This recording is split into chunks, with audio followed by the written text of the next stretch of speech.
E aí, gente, B.E.D por aqui. Today we're going to talk about my first experiment under pressure.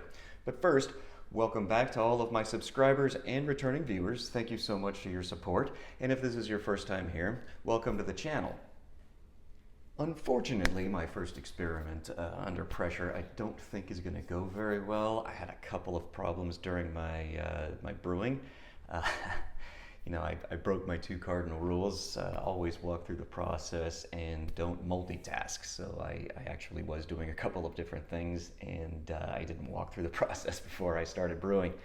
So I forgot a couple of steps, and it really didn't come out like I wanted it to. At least my brew didn't. I'm still going to go ahead and give it a try. I still let it ferment because the reality is no matter how much you screw up during your brew day, you're probably going to end up with something at least moderately all right, unless you really go way off the deep end. So some of the mistakes that I made is I didn't recirculate my mash, so I didn't take out that first about 4 cups of water, recirculate it back into the mash so that I could filter out all of those sediments. And what it did is it left up a whole bunch of sediments during my boil, so I'm expecting it to be pretty tannic. But also, a lot of those sediments and proteins coagulated together during my boil, so I ended up with, I'm going to call it cottage bread. It's like little clumps of floating bread inside of my inside of my boil, and I didn't bother filtering out when I dumped it in here. The other thing that I did is I allowed it to be under pressure at only 10 psi, and that was because I really didn't take into account a couple of different things.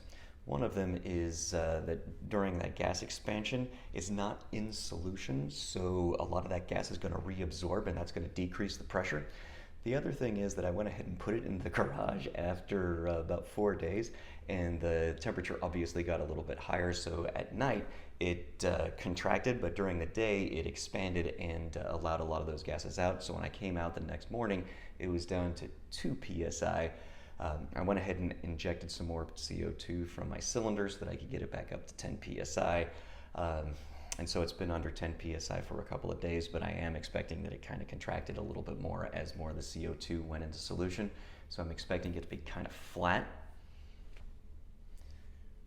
It's just not going to be the best beer. However, let's go ahead and pour it out, see what it looks like. I'm expecting that it's not going to be very clear.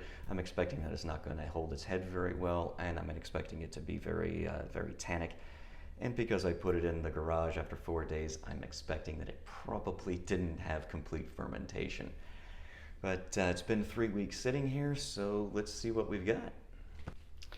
All right, and here we go.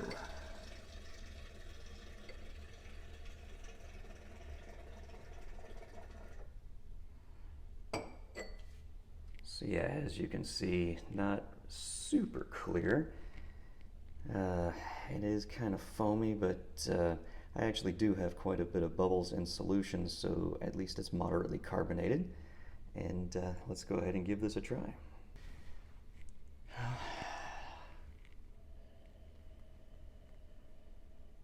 Well, it does have the floral aroma of hops. It actually does smell like it fermented okay.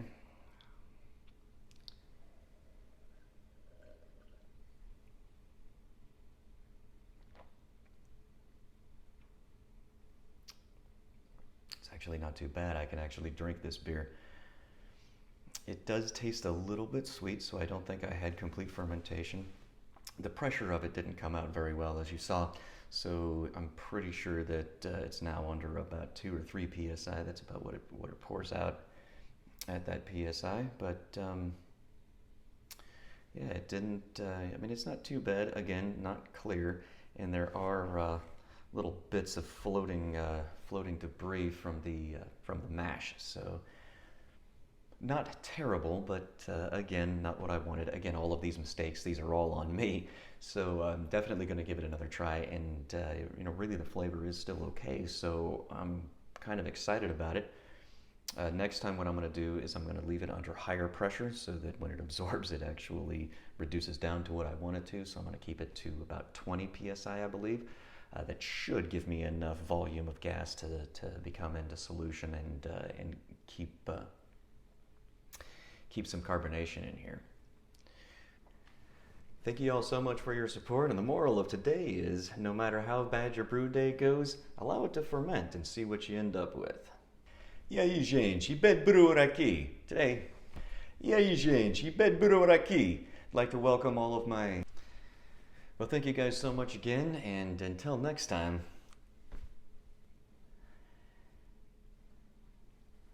Well, thank you again for your support, and until next time, have a beer for...